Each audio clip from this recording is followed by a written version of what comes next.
There we go. Good evening, everybody, and welcome to District 87's first Family University session. We're here tonight. I'm Jim Peterson. I am the Technology Director for District 87, and with me is Zach Freeman, fifth grade teacher at Washington School. And tonight we're going to talk to you about session one, which is the technology devices that are provided for all the students in District 87. So if we look at our agenda, we're going to cover several different things here. Number one is the overview of the devices that we have for pre-K students through second grade, which are iPads. Overview of the devices for students in grades 3 through 12, which are Chromebooks. The review of the Student Acceptable Use Policy, otherwise known as the AUP. Getting help with a device problem. Preventive care and maintenance. Lost, stolen, or damaged devices. And then we'll have some time for questions that you can put in the chat, and we'll get to those at the end. And then we'll finally close it out by sharing some of the upcoming Parent University sessions that we're really excited about.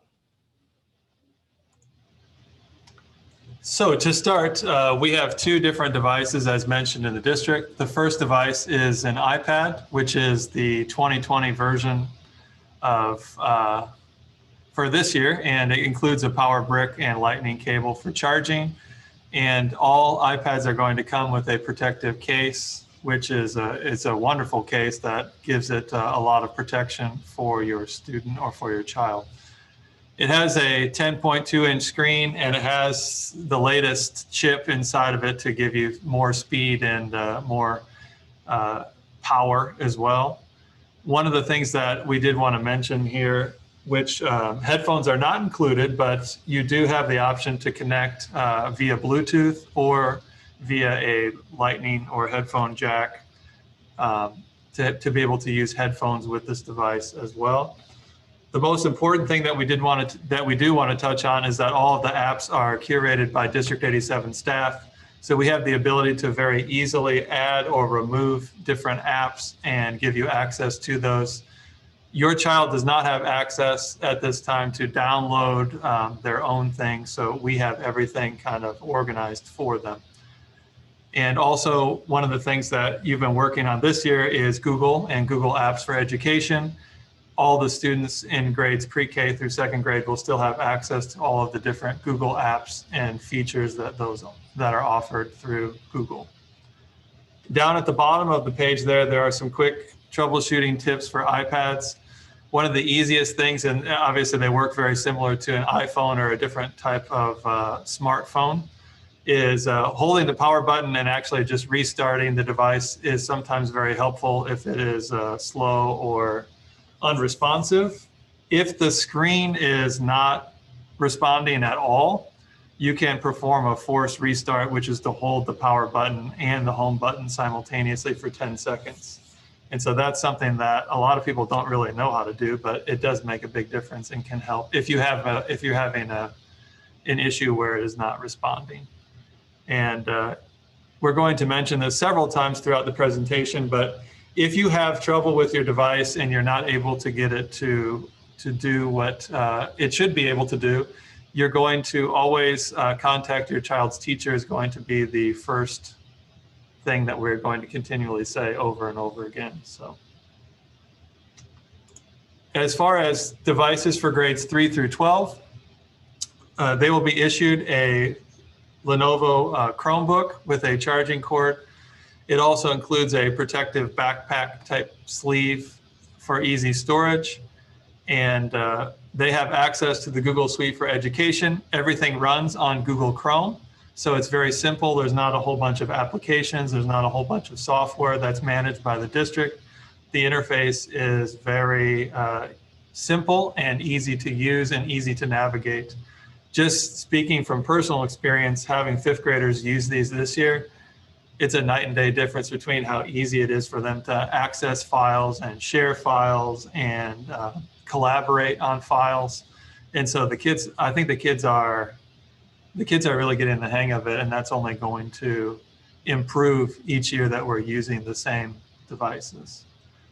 The files are stored in the cloud, so there's no misplaced or corrupted files Many years ago, we used to use flash drives and a lot of other things, and that was not very efficient.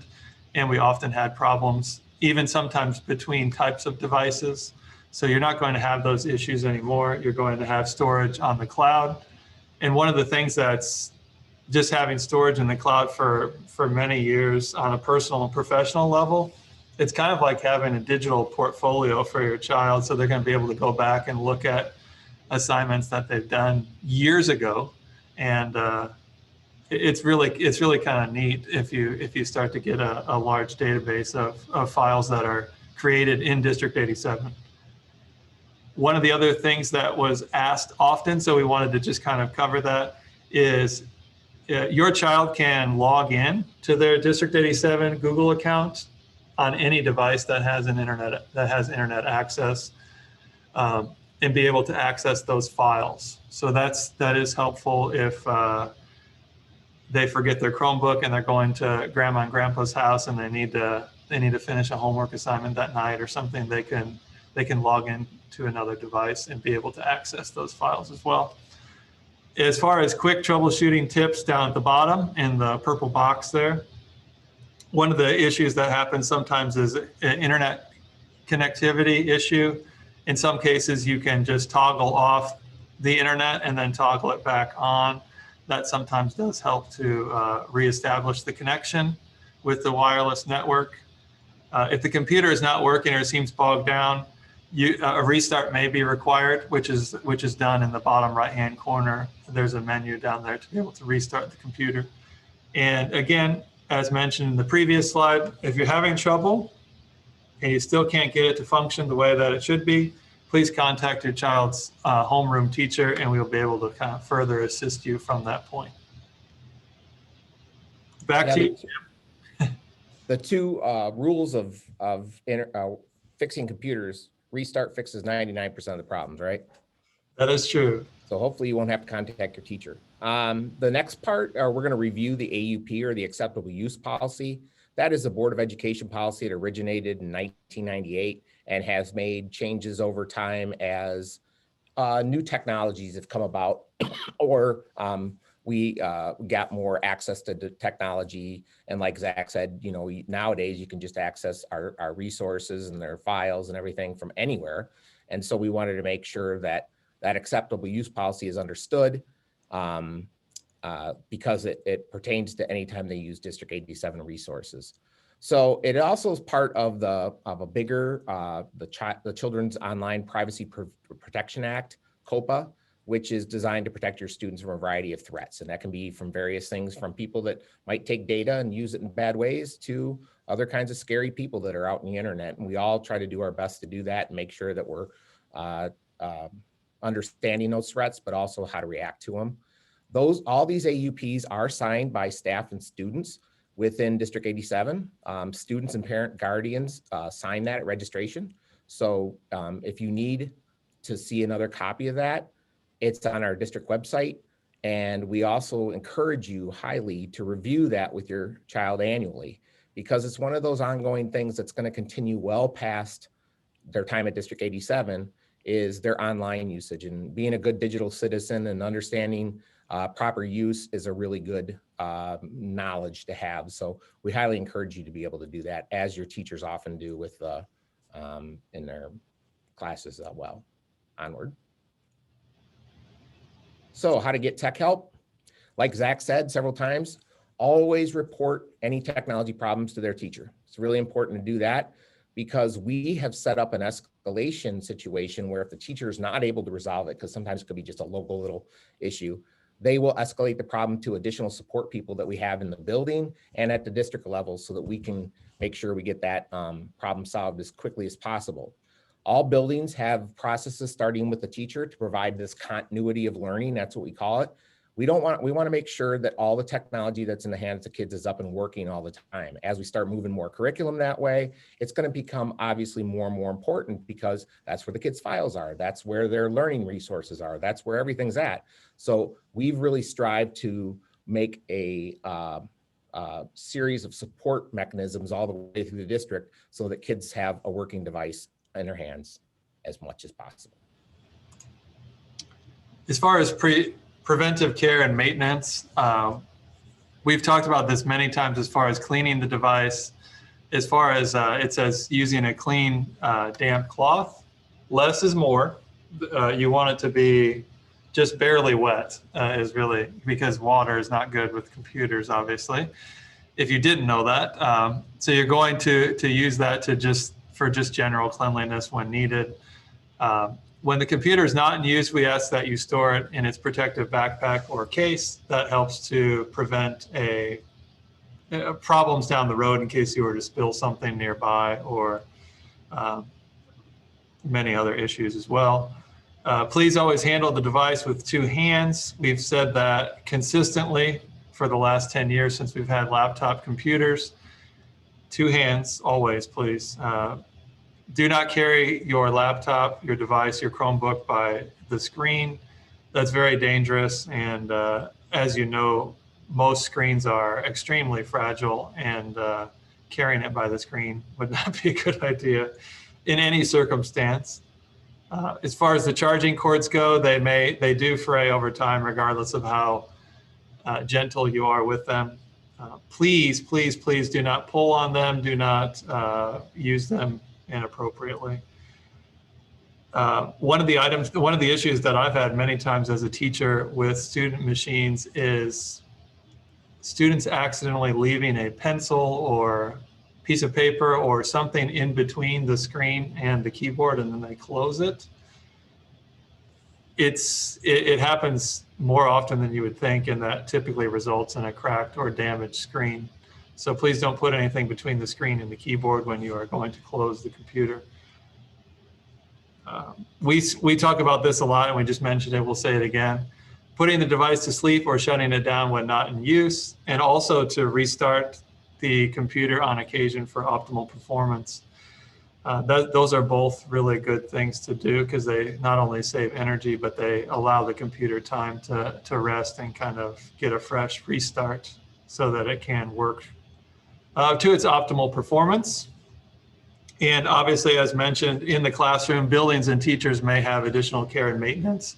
So for example, we typically clean the computers once every week or every other week, and just do some different things to make sure that they are clean and sanitized. So one of the things, we provide all of the devices, no matter they're iPads or Chromebooks, including related chargers and cords and bags and the like, to every single student District 87 at no cost at all. As you can imagine, that's a very expensive initiative, and we understand that normal wear and tear is expected over time, and it's also factored into our general replacement cycle, so that we have these 6,000 devices that are out there, that we make sure that we're always understanding that they will break down. We also understand accidental damage is a normal part of the student take-home experience. Zach gave you a great example of accidentally shutting a pencil in the screen cracks. That's accidental, and that's covered under our manufacturer warranty, and we can get actually replacement devices for those kinds of things. But on occasion, devices are also returned in a state that indicates not normal wear and tear, nor accidental damage, rather it's carelessness or intended abuse. Devices are also reported lost and stolen as well. We've had several incidents of that this year so far. You can tell when a dog is chewing on it, or some other kinds of problems where the screen is so badly cracked that it could not have been just an accident, or people just lose them, or they're stolen. So it's really important that students and parents and guardians are responsible for reporting lost, stolen, or damaged technology to their teacher. We have, even though we give these out for free for folks, when those kinds of damages happen, we have a process now for working with the principal on restitution for lost, stolen, or intentionally abused devices. If that would happen, again, you'll hear about it through your principal as that might occur.